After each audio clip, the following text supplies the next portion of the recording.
rock gods, rock aficionados, rock gurus, rock people, rock lovers, welcome back to the home of new album reviews. It's MPJ time. And welcome to our panel, to Chris, to Andy, to Paul, to Trish. Welcome, gang, for another episode. We review the latest albums, rate them out of 5 for our listening pleasure. And we listen to all sorts of rock. And this one is no exception. 21 Pilots and their new album, Fatigue. I believe I spelt it a little bit quirky. Breach. Sorry? Breach. Breach. Yeah, this is Breach. Yeah. This is Breach. Fatigue was Biffy Clyro, that's coming next. You're right. Wow. Biffy Clyro's next episode. Now you've had a little taste. Tune in.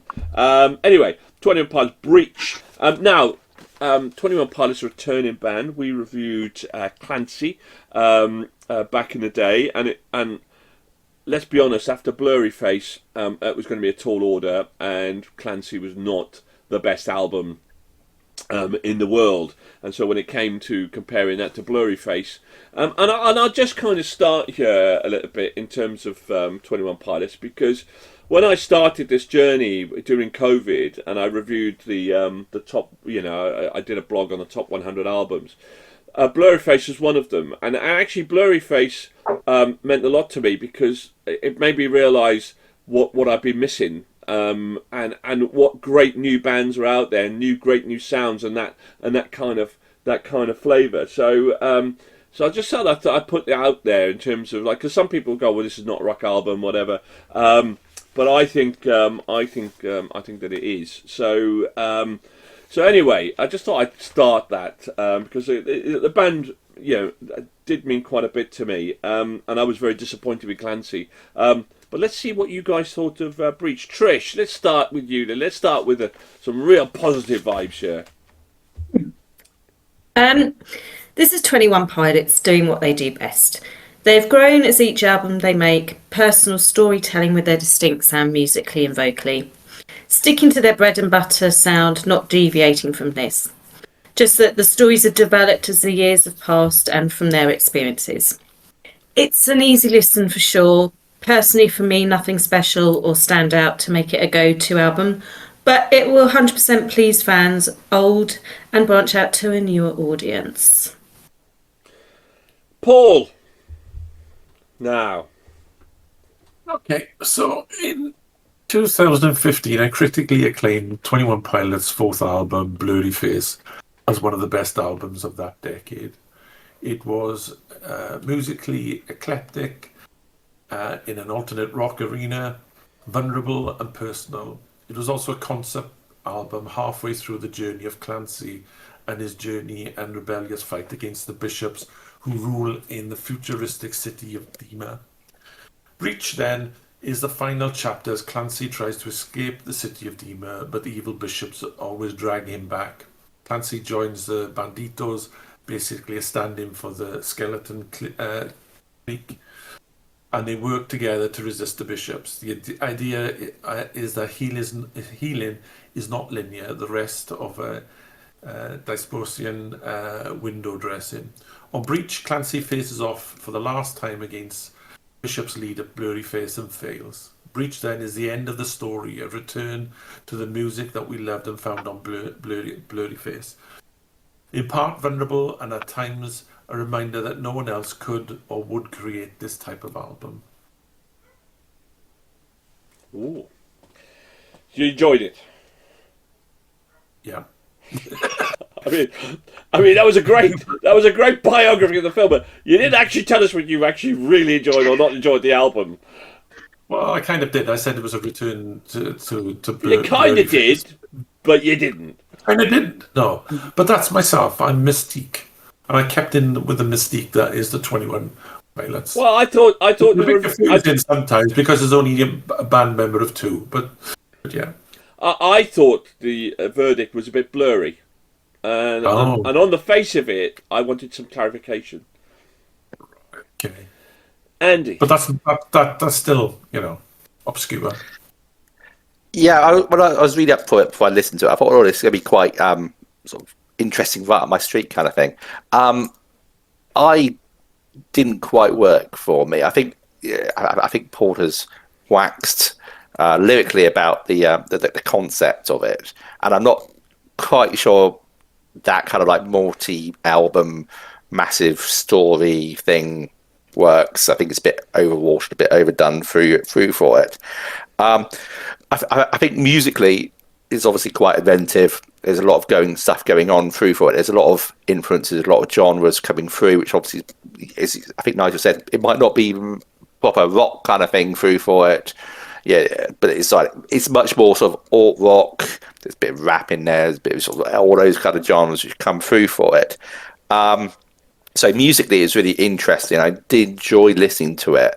I didn't enjoy the lead singer's vocals that much, it has to be said. However, it just grated on me again a little bit too much. I just didn't enjoy it. So I thought I'd like it more than I did, but it kind of okay worked, but not hugely. Now, somebody who kind of works, but maybe not hugely, Chris. So I think I got into 21 Pilots around about the same time as you were reviewing Blurry Face, and in fairness, as a starting point for you to get into a band, Blurry Face was a great one. As you've said, Blurry Face was a fantastic album, and I think kind of part of the problem when you're a relatively young band, 'cause I think Blurry Face was their fourth album, you've then kind of got to either try and better it, or you're always going to be compared to it. And again, comparing yourself to an album like Blurry Face isn't a bad thing, but everyone's going to then go, well, you did it once, can we have some more? I've listened to 21 Pilots for the better part of a decade. There's a whole lot of stuff on Vessel, which I think was their third album, and then Blurry Face that have been in my playlist for quite some time. And as you say, we also reviewed Clancy last year, and while I wasn't on the stage for that, I listened to Clancy because I like 21 Pilots and I was interested in what they were doing. And it does kind of feel like, as Paula said, they are telling a story, and they have been telling a story for quite some time. And I think that will get lost on some people that are listening to, some of the albums and not others, picking it up and putting them down as they go along. But and as Andy sort of said, it's a long story for them to tell when we're talking about, 4 albums, better part of a decade in the telling. And while this might close off that storyline and they might then be able to go on to other things, I think this kind of has the same sort of impact as Clancy. There isn't a particular sort of hero song or the big thing to bring you into Breach, as opposed to the other albums that they've had. But it is still, if you like 21 Pilots, and if you do, as Annie said, it doesn't that much, but if you like 21 Pilots, if you like the lyrics and the lyrical style they bring to their songs, and basically, if you like what 21 Pilots do, this is another great album in their lineup. Yeah. I was quite nervous bringing 21 Pilots in, because of Blurry Face and then disappointing Clancy, and I'm going like, do I want to put myself through that mill again? Because my Blurry Face was such a great album, and by the way, I didn't have a clue that it was an ongoing story in all these albums. Didn't have a clue. There we go. Just listen to the music.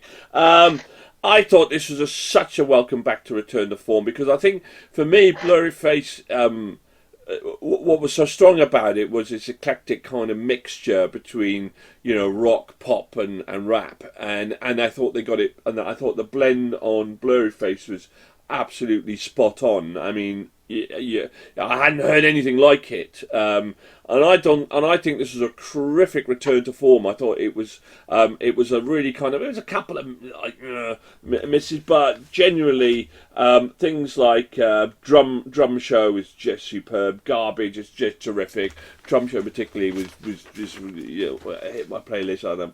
I love it when it comes on our playlist. I thought it was terrific. I was such a good return to form, because I think what Clancy missed was that it was a bit too poppy, and there wasn't enough of that eclectic mix which made Blurry Face so strong. This definitely ticks all those boxes, and it was a brilliant example of that. And I really hope that they keep coming with that. And I thought it was fresh. Thought it was good. Loved it. I thought it was absolutely terrific. Great job. Not perfect, but a bloody good job. Right, let's find out then what we think. Trish, 2.5. Oh, okay. Andy. 3. Oh. Chris. I gave it 3.5 as well.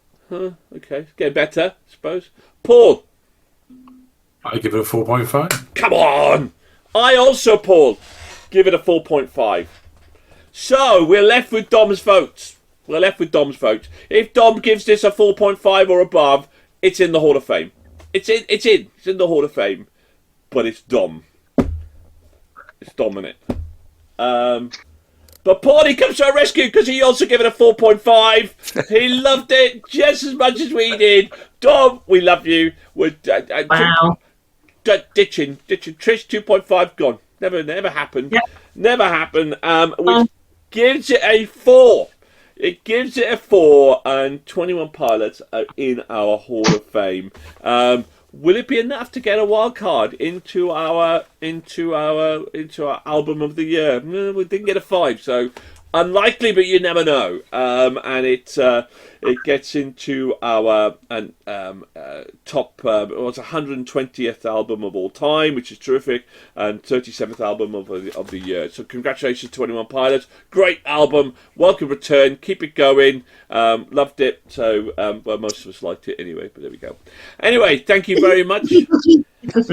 Thank you very much. What 21 Pilot fans out there, what did you think? Hit like and subscribe button. Leave a comment maybe below. Do you agree with me, Paul and Dom? Do you agree with Trish and Andy?